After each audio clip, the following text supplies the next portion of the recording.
Hook. Grab the handles on that side, Bruce. And when you're done dragging those to the bench, make sure you stand behind the yellow rope. You're blocking the view for the VIP parents. Coach Julian Vance did not lower his voice. He let the instruction drift across the crisp morning air, bouncing off the aluminum bleachers where 200 parents, local business sponsors, and academy scouts sat holding their warm coffees. Julian stood there in his pristine brand-name track jacket, pointing a perfectly manicured finger at the two massive ice-filled water coolers resting in the mud. I looked down at the coolers, then back at Julian. I was wearing my usual Saturday attire, faded denim jeans, a plain gray hoodie, and scuffed steel-toe work boots. To a man like Julian, who managed the Crestview Youth Athletic Club, like an exclusive country club, my appearance meant I was at the bottom of the food chain. I was just a single dad who drove a dusty pickup truck. A few fathers near the front row of the bleachers nudged each other. One of them, a local real estate developer named Sterling, chuckled into his travel mug. Nobody stopped the moment from happening. They just adjusted their postures, thankful they weren't the ones being treated like unpaid labor. I didn't argue. I didn't throw a tantrum. I simply bent down, grabbed the thick plastic handles, and hauled the heavy coolers across the wet grass toward the technical area. My 10-year-old son Toby was sitting on the bench watching me with wide, embarrassed eyes. He hated when Julian treated me this way. I set the coolers down quietly. Then I pulled my phone from my pocket.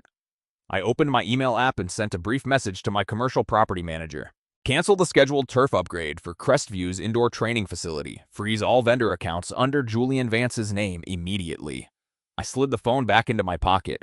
Julian thought he was putting a blue-collar worker in his place. He had absolutely no idea that I owned the logistics and supply chain firm that held the master lease for the entire sports complex. The whistle blew, signaling the start of the tournament's semifinal match. Toby remained glued to the wooden bench. He was the best goalkeeper in the district, a kid who spent 3 hours every evening practicing his dives in our small backyard. Yet Julian started Sterling's son in the net, a boy who clearly did not want to be there and flinched every time the ball came near him. I leaned against the chain-link fence, keeping my distance from the VIP seating area. Mark, the young assistant coach, walked over and stood beside me. He held a clipboard tight against his chest, looking completely miserable. "I'm sorry, Mr. Emerson," Mark murmured, keeping his eyes on the field. "Toby should be out there. Julian made the roster change last night after Mr. Sterling took him out for dinner." "It's not your fault, Mark." Mark," I replied, watching the opposing team easily score their first goal. "Julian only cares about the donor tier," Mark added, shaking his head. "He told me this morning that we need to cater to the families who can actually elevate the club's financial profile. He thinks you're a liability to the brand." I watched my son kick at the mud near the bench. I knew exactly what financial profile Crestview Athletic had. For the past 6 months, the club had been drowning in operational debt. They were 3 months behind on their facility lease, and the original owner was preparing to evict the entire organization. I knew this because my holding company, Emerson Supply, had purchased the distressed property deed 48 hours ago to ensure the kids wouldn't lose their fields. Julian assumed I was a liability. He didn't realize he was currently standing on my grass. "Don't worry about the roster, Mark," I answered calmly. "Things have a way of balancing out." I reached into my pocket and touched the folded signed transfer agreement I had brought with me today. I was waiting for the right moment. But Julian was determined to speed up the clock. At halftime, the referee blew the whistle and the players jogged toward the locker rooms. The parents immediately shifted toward the large white hospitality tent set up near the clubhouse. The tent smelled of roasted coffee, fresh pastries, and hot breakfast catering. I wanted to grab a bottle of water for Toby. I walked toward the entrance, but a hand pressed flat against my chest, stopping me in my tracks. "Hold up, Bruce," Julian warned, stepping into my path. He looked me up and down with an expression of mild disgust. "This area is for gold-tier sponsors and executive club members. General admission concessions are over by the parking lot." I glanced past his shoulder. The tent was filled with people laughing, loading up small plates, and enjoying the warmth of the space heaters. Sterling was standing near the buffet line holding a croissant and watching our interaction with obvious amusement. "I just need a bottle of water for my son," I responded quietly. "And they sell them at the vending machines out back," Julian countered. He leaned in closer. "Look, Bruce, I'm trying to run a premier organization here. We rely on optics. When potential investors see guys in dirty work boots eating the premium catering, it devalues the whole experience. I'm sure you understand." He didn't wait for my answer. He simply turned his back and walked away to greet another wealthy parent. I looked at the catering staff serving the food. They were wearing uniforms from a regional food service supplier, a supplier that my logistics company distributed for across the entire state. I didn't raise my voice. I didn't push past the entrance. I stepped away from the tent, pulled out my phone, and called my regional distribution director. Suspend the corporate discount for Crestview Athletics, I instructed smoothly. Move their account to standard retail pricing, effective right now. That single phone call just tripled the cost of every event Julian planned to host for the rest of the year. Toby finally got to play in the last 15 minutes of the match, but only because Sterling's son complained of a stomach ache. Toby played brilliantly, stopping 3 aggressive shots, but the damage was already done. The team lost 3-1. As I waited by the equipment shed for Toby to change his cleats, Julian approached me again. This time, he held a small leather-bound notebook. Emerson, we need to talk about next season. Julian began clicking a heavy metal pen. If Toby wants to stay on the competitive roster, he needs specialized goalkeeper development. That's an extra $500, and I need it in cash by tomorrow. I looked at the notebook. $500 in cash. For what exactly? Private coaching, Julian replied smoothly. Off the books. It's how we keep the elite kids sharp. I need an itemized invoice for any fee I pay to this club, I answered, keeping my tone perfectly flat. Send it to my email. Julian laughed a sharp, patronizing sound. I don't do invoices for the development squad, Bruce. It's a cash contribution. If you can't swing it, just say so. There's no shame in moving Toby down to the recreational league. It's cheaper and it fits your lifestyle better. He was trying to humiliate me out of the program. He wanted the roster spot for someone who would hand him envelopes of untraceable cash. I won't pay you a dime without a paper trail, Julian, I stated. Then Toby is off the competitive roster, Julian warned, his smile vanishing. Consider this his last game. I didn't blink. I opened the banking application on my phone. I navigated to my recurring transfers, found the monthly auto pay for the Crestview Club dues, and hit cancel. Done, I murmured, putting the phone away. Julian smirked, thinking I had just surrendered. He thought I was just a broke father accepting defeat. He didn't know I had just cut off my standard dues because I was about to restructure the entire financial foundation of his life. Before the parents could scatter to their cars, Julian grabbed a portable microphone from the clubhouse and stood near the center circle of the field. Ladies and gentlemen, families and valued sponsors, please gather around for a brief but vital announcement. His voice echoed over the PA system. The 200 spectators slowly formed a wide semicircle around the center line. Toby walked over and stood beside me, gripping my hand tightly. He looked defeated. I squeezed his shoulder, letting him know everything was fine. I stayed in the back of the crowd. Inside the breast pocket of my hoodie, I felt the heavy folded envelope containing the master deed and the newly registered LLC operating agreement for Crestview Athletic. As you all know, running a top-tier academy requires immense capital, Julian called out, pacing back and forth with the microphone. Recently, we faced some administrative challenges regarding our facility lease, but today I am thrilled to announce that we are entering a new era. Sterling stepped forward from the crowd, buttoning his expensive blazer. He looked incredibly proud of himself. We have secured a massive private investment that will allow us to buy this facility outright. Julian continued, gesturing to the wealthy developer. Mr. Sterling here will be taking over as the chairman of the board. With his backing, we will be raising our standards, adjusting our fee structures, and ensuring that only the most dedicated and capable families remain in our elite program. The message was clear. The fees were going to double, and anyone who couldn't afford it was going to be purged. A few parents exchanged worried glances. Others, the ones in the VIP tent, clapped loudly. To finalize this, Julian added, I want to invite Mr. Davis, the regional property manager, to the front to publicly accept our letter of intent. A quiet older man holding a leather briefcase stepped out from the clubhouse. Mr. Davis looked extremely uncomfortable. Mr. Davis walked toward the center of the field, adjusting his glasses. Sterling held out a sleek branded folder containing his proposed contract, smiling for the parents who were holding up their phones to record the moment. Thank you, Julian, Mr. Davis murmured, tapping the microphone to make sure it was on. However, there seems to be a significant misunderstanding here today. Sterling's smile faltered. He lowered the folder slightly. What are you talking about, Davis? We agreed on the bridge loan terms on Wednesday. We discussed them. Mr. Davis corrected, his voice echoing clearly across the silent field. But your bank declined to underwrite the commercial mortgage on Thursday morning, Mr. Sterling. Your letter of intent is void. A collective gasp rippled through the crowd. Sterling's face flushed a deep, angry red. That's a minor clerical issue, Sterling interrupted, stepping toward the older man. I can have the funds cleared by Monday. You can't humiliate me like this in front of the club. I don't own the club's debt anymore. Arthur, Mr. Davis answered firmly. The property owner group decided they could not wait for your financing to materialize. The entire facility, the fields, the clubhouse, and the indoor turf was sold 48 hours ago. Julian dropped his arms to his sides. The microphone slipped slightly in his grip.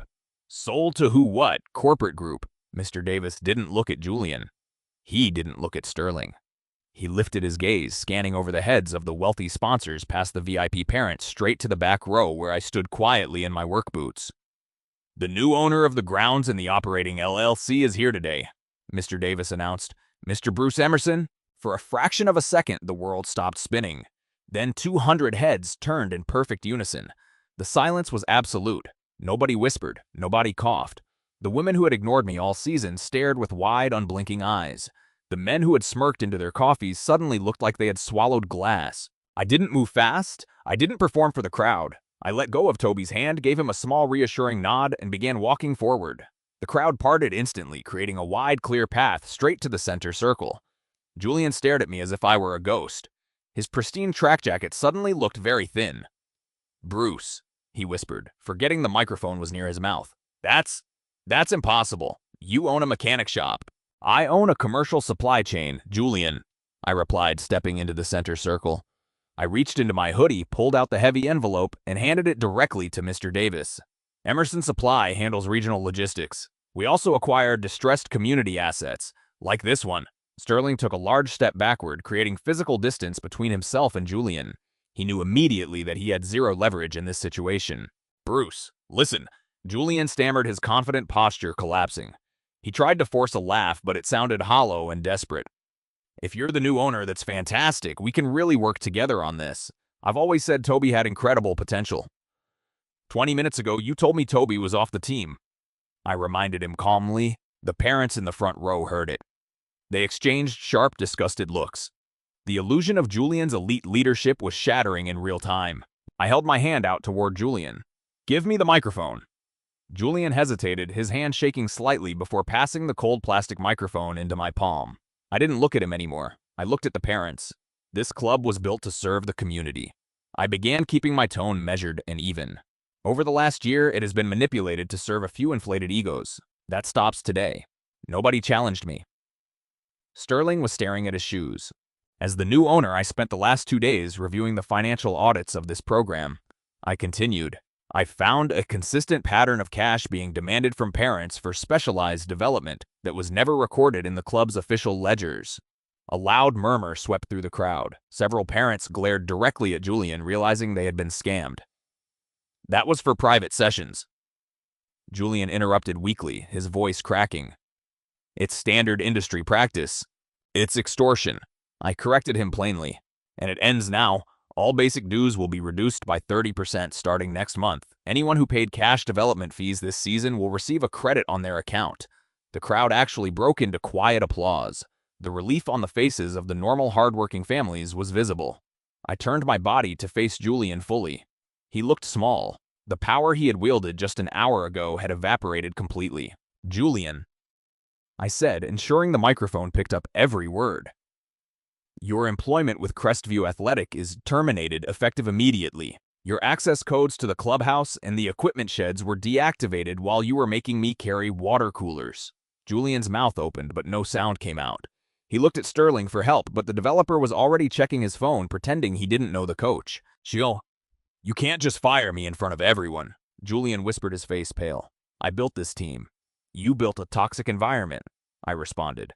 "And I'm simply cleaning up my property. You have 10 minutes to collect your personal items from the staff room. Mr. Davis will escort you." I handed the microphone back to Mr. Davis. I didn't need to yell. I didn't need to insult Julian's clothes or his bank account. True authority doesn't require volume. It only requires boundaries, and I had just drawn a massive one around the entire field. Julian looked around at the 200 people surrounding him. He was waiting for someone to jump to his defense. He was waiting for one of the wealthy donors to step in and save him. But people whose loyalty is bought with status disappear the second that status is revoked. Not a single person spoke up. Defeated Julian turned around and walked slowly toward the clubhouse, his shoulders slumped. Mr. Davis followed closely behind him. I turned my attention to the sidelines. Mark, the assistant coach, was standing there with his clipboard, looking utterly shell-shocked. I walked over to him. "Mark," I called out. He jumped slightly. "Yes, Mr. Emerson." "Do you have the coaching license required to run the senior academy squad?" I asked. "Yes, sir. I've had it for 2 years," Mark answered, his voice steadying. Good. You're the new head coach. I told him, run this team fairly and you'll have the full support of the board. Mark smiled, a genuine, bright expression of relief. Thank you, Bruce. I promise I will. I nodded, then looked down at Toby, who had run over to stand next to me. The transition happened faster than I expected. By the following Tuesday, the atmosphere at the training ground was entirely different.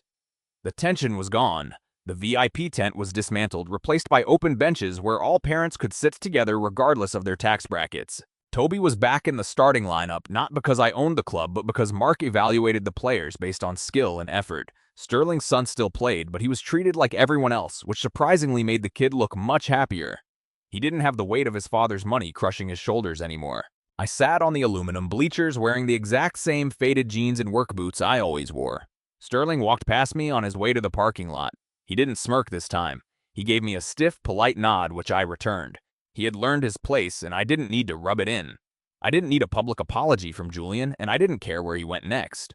Removing him from our space was enough. My son was safe, the community retained its fields, and the business operated smoothly. Sometimes people confuse patience with weakness. They see a quiet person putting their head down doing the work and letting insults slide, and they assume that person has no power. But real power isn't about how loud you can shout when you're offended. Real power is the ability to change the reality of a situation with a single signature, a quiet phone call, or a firm boundary. Julian thought he was protecting his elite image when he handed me those water coolers. In reality, he was just showing the entire world that his respect came with a price tag, and once his account was empty, he had nothing left to stand on. I watched Toby dive into the mud to block a practice shot, coming up with a massive grin on his face. I smiled back. The field was clean. The game belonged to the kids again, and my life was exactly as quiet and peaceful as I wanted it to be. If you enjoyed this story of quiet justice and setting firm boundaries, please make sure to hit that subscribe button right now. Liking the video and subscribing to the channel tells the algorithm to push our content, helping us bring you more real-life drama stories every single week. Drop a comment below telling us how you would have handled Coach Julian if you were in Bruce's boots. Thank you so much for watching, and we will see you in the next video.